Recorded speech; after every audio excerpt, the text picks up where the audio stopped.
Continuamos, hermanos, con este bello mensaje de una y la primera de las 7 iglesias, ahí en Apocalipsis, sobre la iglesia de Éfeso, donde se ve pues las últimas cartas de amor que el Señor envió, y precisamente estamos estudiando la iglesia que tenía su corazón enfermo. Ya hemos hablado varios aspectos, pero ahora quiero centrarme en algo muy importante. Esta iglesia tenía solidez e identidad doctrinal, algo verdaderamente digno de admirar. Después, Jesús los elogió por su solidez. Ellos eran firmes en cuanto a la doctrina. Pero miren lo que dice en 2 Timoteo capítulo 1 y el versículo 13. 2 Timoteo 1:13. Retén la forma de las sanas palabras que de mí oíste en la fe y amor que es en Cristo Jesús. Entonces, después, como les decía, Jesús los elogió por su solidez y por su identidad doctrinal. Les dijo: yo conozco que no podéis soportar a los malos y habéis probado a los que se dicen ser apóstoles y no lo son, y los habéis hallado mentirosos. Aquí se lee acerca de la palabra soportar. Esta palabra es la misma que se usa en el versículo 3 para sufrir. Así podría decirse que ellos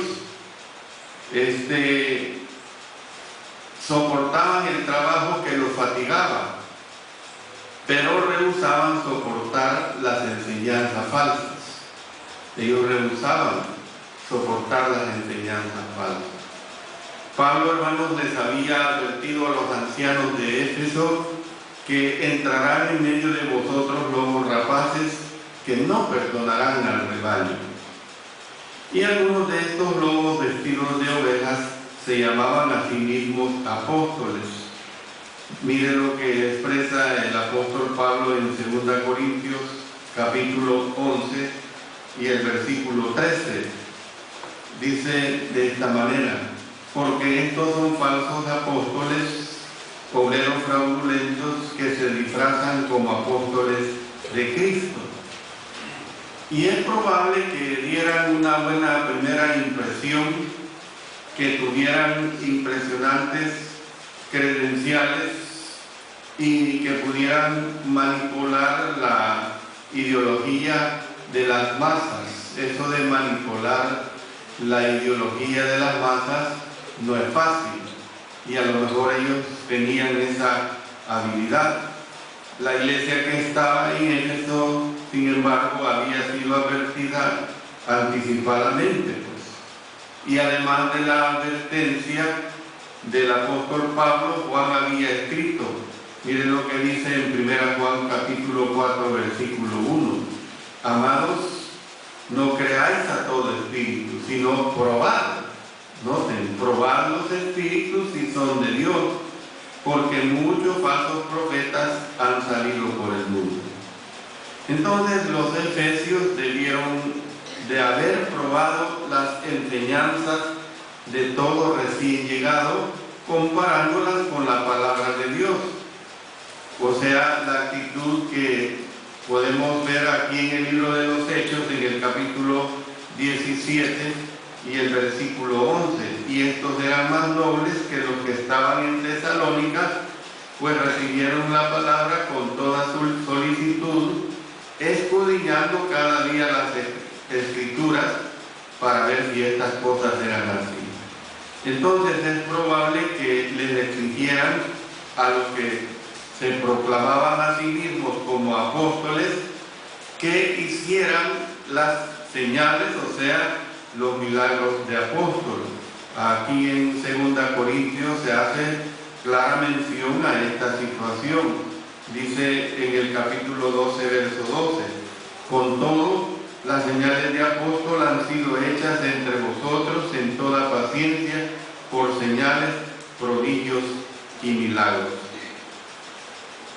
Estos así llamados apóstoles habían sido probados por medio de los requisitos consignados en Hechos capítulo 1, en los versos 21 y 22. Acuérdense que para elegir al sucesor de Judas, pues se tomó en cuenta esta situación.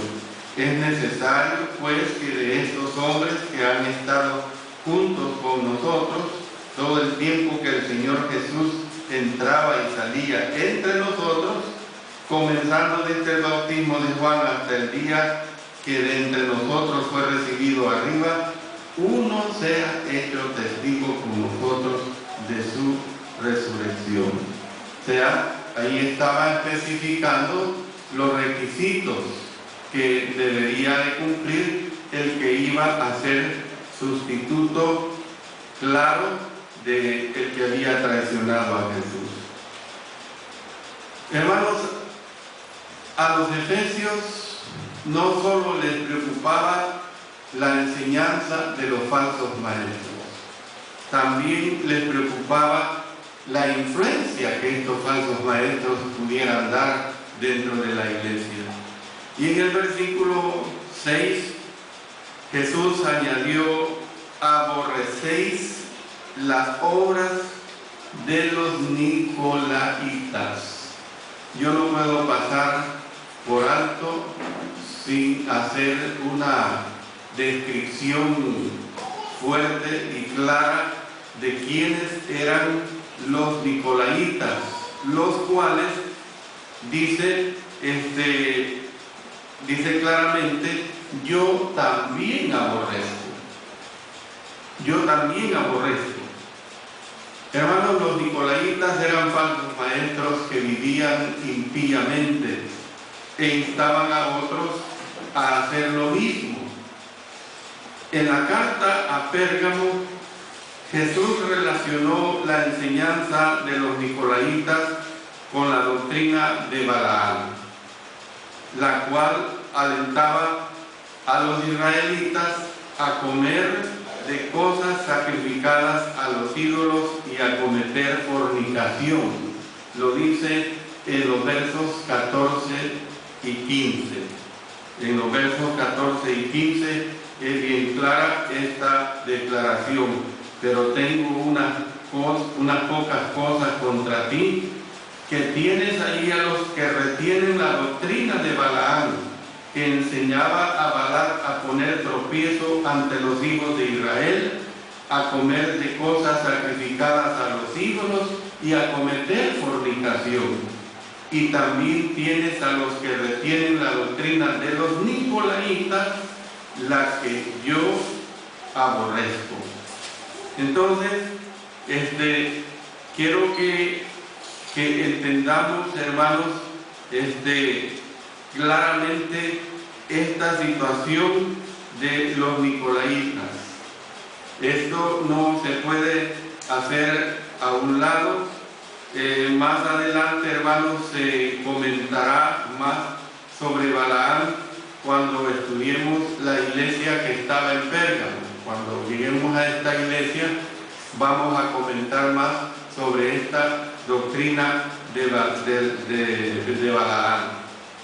Bueno, Hipólito era un historiador de aquellos tiempos.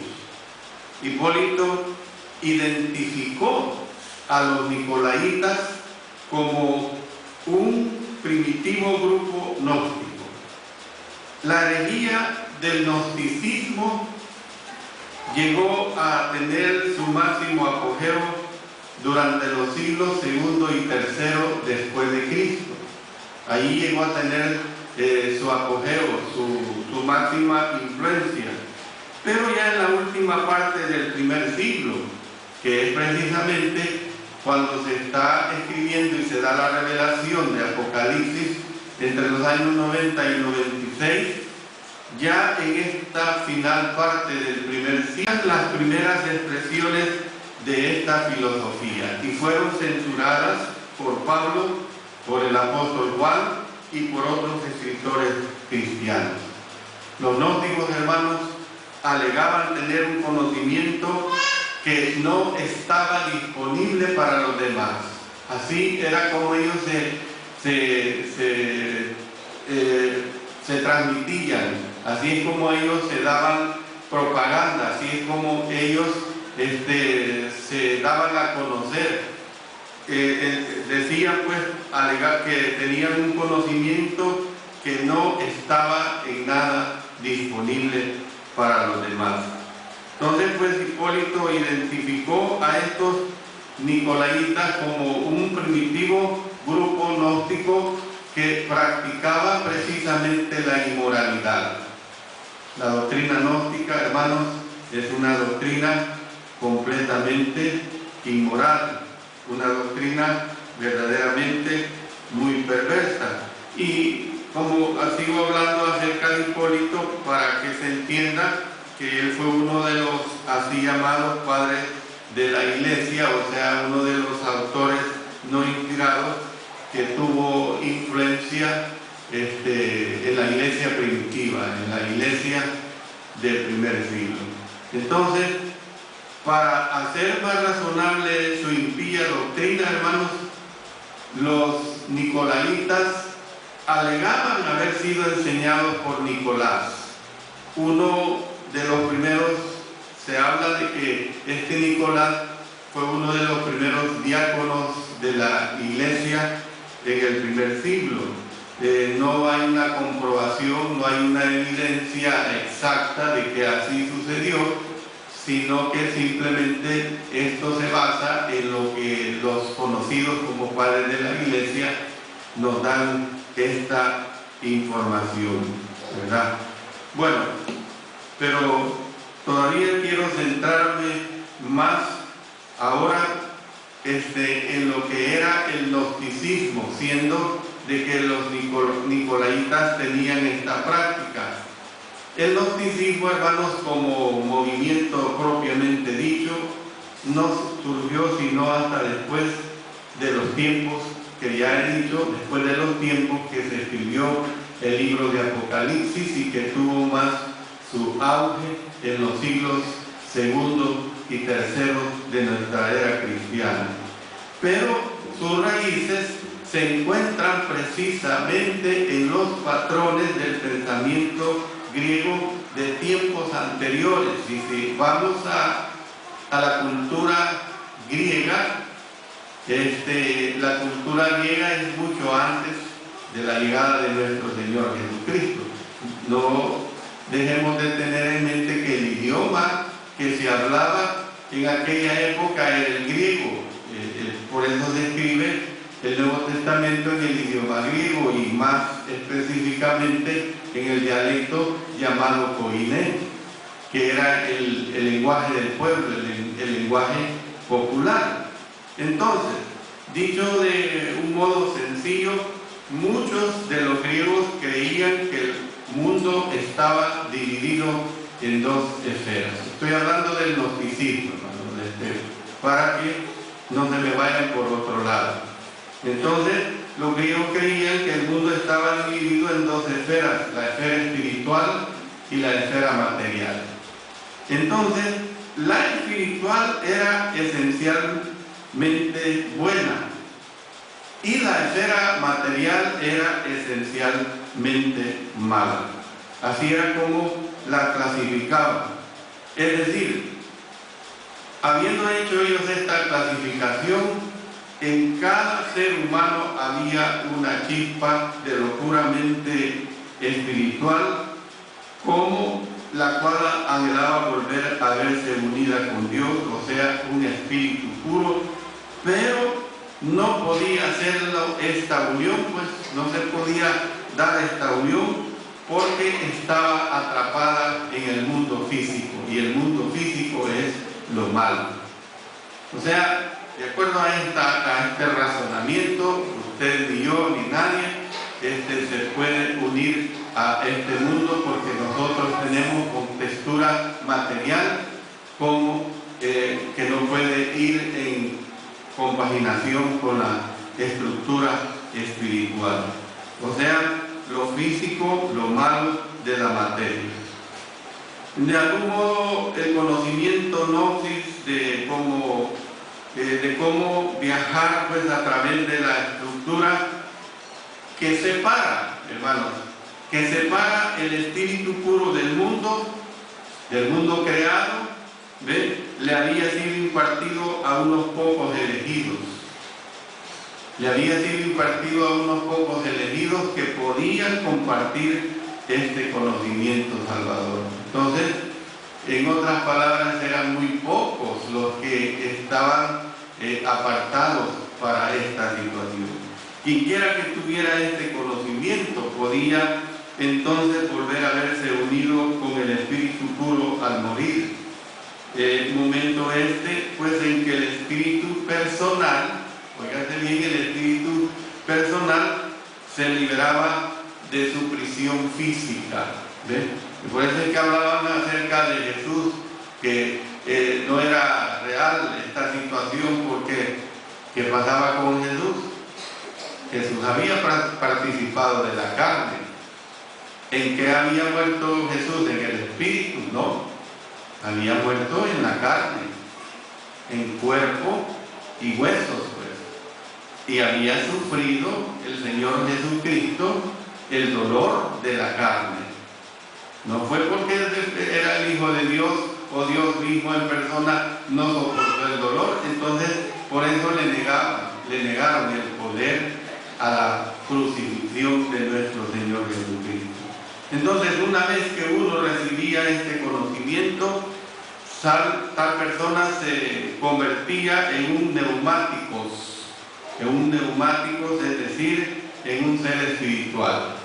Cuando la persona recibe este conocimiento, se convierte en un neumáticos con K al final, para aquellos que quieran escribirlo, o sea, convertido completamente en un ser espiritual. Y por lo general, los gnósticos salvos, digo salvos entre comillas, reaccionaban de dos maneras.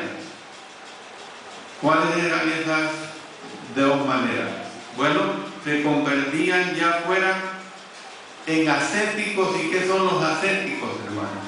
Los ascéticos son aquellos que se apartan en la medida de lo posible del mundo. Entonces se convertían en ascéticos, se apartaban del mundo, ¿ve? Se apartaban de la realidad. Trasladémonos a nuestra realidad de hoy en día. ¿Cómo nosotros nos podemos apartar de la realidad? No podemos apartarnos de la realidad. O, en segundo lugar, se convertían en personas que ignoraban los principios morales y costumbres del mundo. ¿Ven? Ignoraban los principios morales y costumbres del mundo.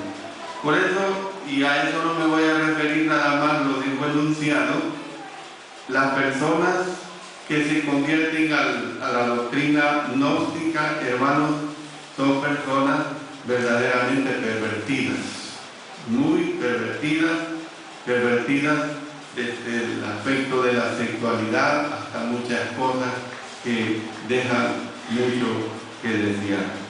Entonces, podemos nosotros ver pues que una vez hemos aclarado esta situación de por qué ahora siguen a los nicolaitas, por qué el apóstol Juan se le fue revelada esta situación de la iglesia allí en Éfeso, tenemos que entender pues esta situación que ahí se describe. Notemos, sigamos más adelante, hermanos, la palabra aborrecer. El Señor Jesucristo dijo: aborrecéis las obras de los nicolaitas, las cuales yo también aborrezco. Miren qué claro, hermano. El Señor Jesucristo está diciendo esto. No desmerezcamos que lo diga Pablo o que lo diga Juan, pero quien lo está diciendo es nada menos que el Señor Jesucristo. Yo también aborrezco. ¿Ve? En el libro de Proverbios, en el capítulo 16, capítulo 6, perdón, dice de esta manera en relación a aborrecer lo malo.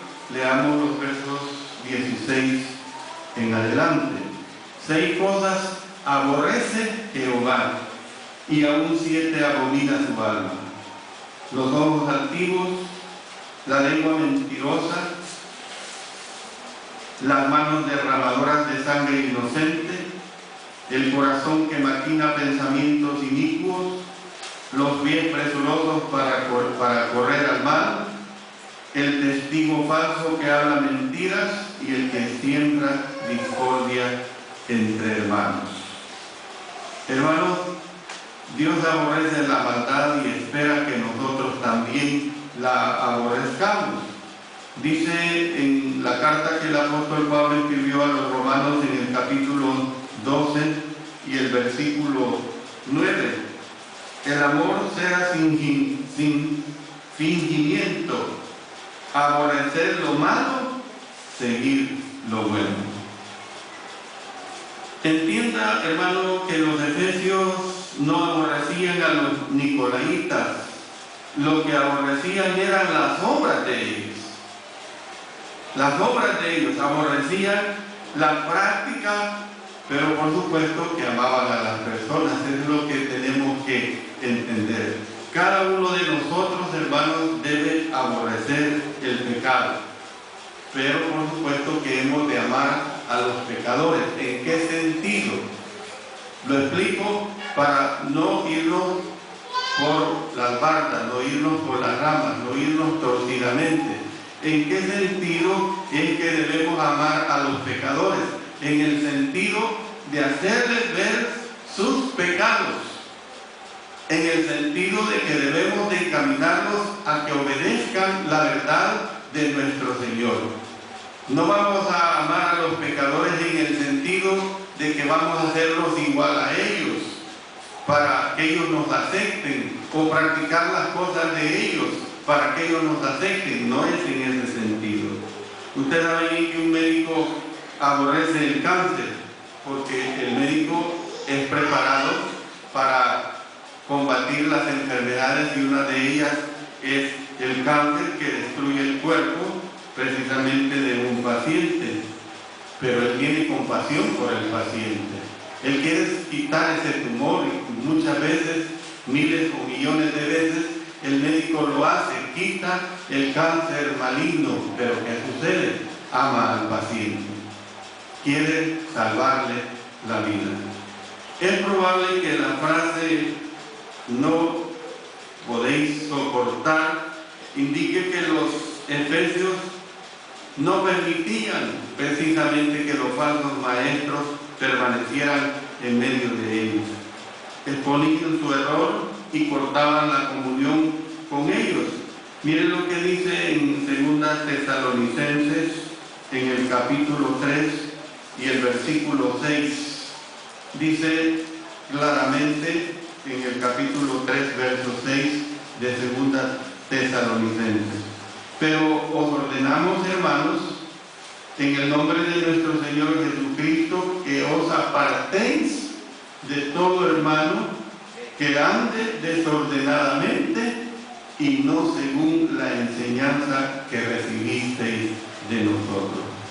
Miren que claro, que os apartéis de todo hermano que ande desordenadamente y no según la enseñanza que recibisteis de nosotros.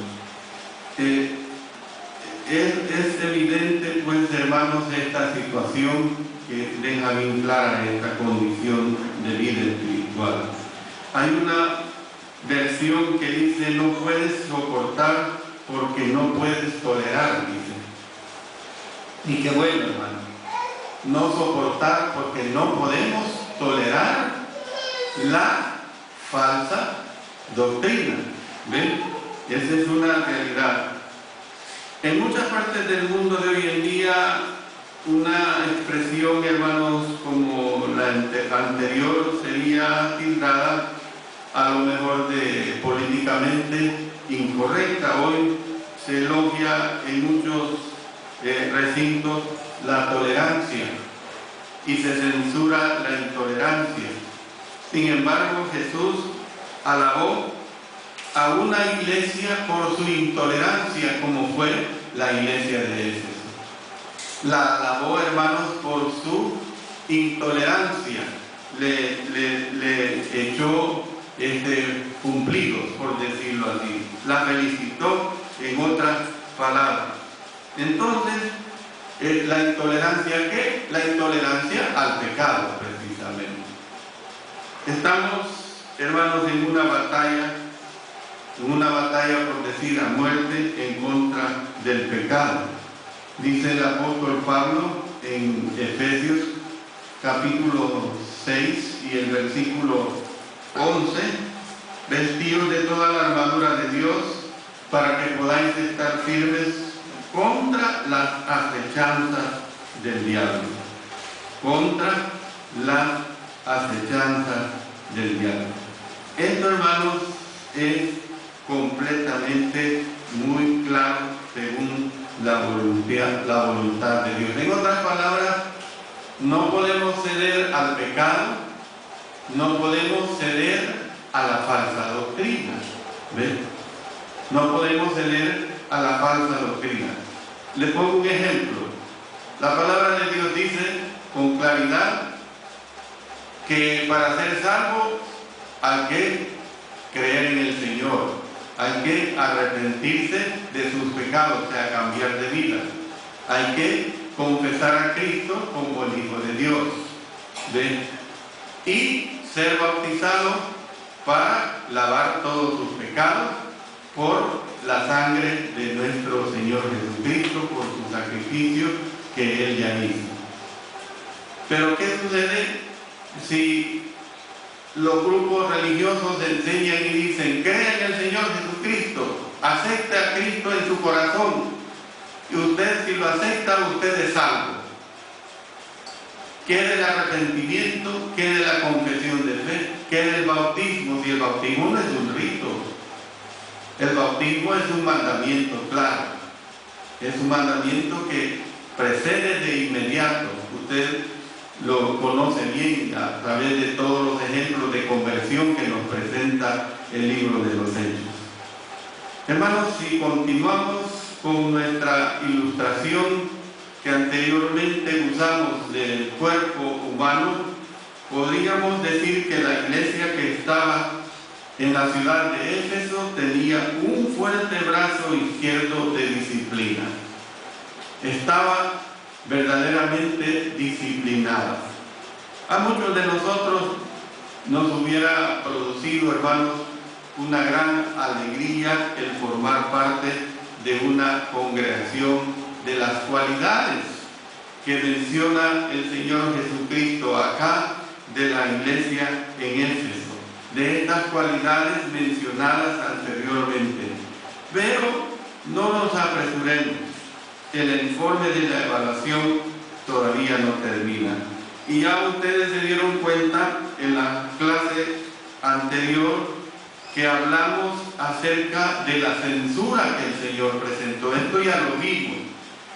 Yo he retrocedido porque quería dejar bien clara esta situación de los falsos maestros, esta situación de la doctrina de los nicolaitas. ¿Por qué estaban ellos siendo censurados? Empezamos y definimos bastante acerca de la advertencia y la amenaza que se presentaba en ellos. ¿Por qué? Porque habían dejado su primer amor. De esto también ya hemos tomado en cuenta bastantes aspectos. En la próxima clase vamos a terminar con esa conclusión de esta situación que les había corrompido a nuestros hermanos en Éfeso, precisamente porque habían dejado su primer amor. Voy a terminar acá, hermanos, y en la próxima clase pues nos vamos a tener el mensaje en